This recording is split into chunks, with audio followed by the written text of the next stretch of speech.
জয় জগন্নাথ। রথের স্পেশাল হলো কাটোয়ারাটার চচ্চড়ি। এখানে কুমড়ো, আলু, বেগুন, ঝিঙে, পটল, কাঁঠালের দানা হচ্ছে দিয়ে কাটোয়ারাটার চচ্চড়ি করব। সমস্ত সবজিগুলো কাটা হয়ে গেছে।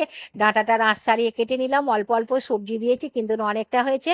সমস্ত সবজিগুলো হচ্ছে ধুয়ে নিলাম। শুকনো কড়াতে গোটা জিরে, ধনে, মৌরি ভেজে হচ্ছে গুঁড়ো করে নিলাম। আর চচ্চড়িতে একটু বেশি করেই তেল দিতে হবে, একটু বেশি করেই তেল দিলাম। গোটা শুকনো লঙ্কা, তেজপাতা, পাঁচফোড়ন ফোড়ন দিলাম। তারপর সবজিগুলো দিয়ে ভালো করে হচ্ছে নেড়ে নিলাম। আর এতে কোনো গুঁড়ো মশলা বা ঝাল লঙ্কার গুঁড়ো দেবো না। এতে আদা, হলুদ আর হচ্ছে লবণ দিয়ে ভালো করে নেড়ে নিয়ে শাকটা দিয়ে দিলাম। শাকটা নেড়ে চাপা দিয়ে দিলাম। শাকের জলেতেই শাক তরকারিটা হচ্ছে সেদ্ধ হয়ে যাবে। স্বাদ মতন হচ্ছে চিনি দিলাম আর বড়িটা ভেজে নিয়ে শাকের তরকারিতে দিয়ে দিলাম। দিয়ে ঢাকা দিয়ে দিলাম। ঢাকা দিয়ে দিলে তাড়াতাড়ি সবজিগুলো সেদ্ধ হয়ে যাবে। ঢাকাটা খুলেছি আর একটুকু জল নেই, শুকনো হয়ে গেছে। হয়ে গেল আমার কাটোয়ারাটা চচ্চড়ি।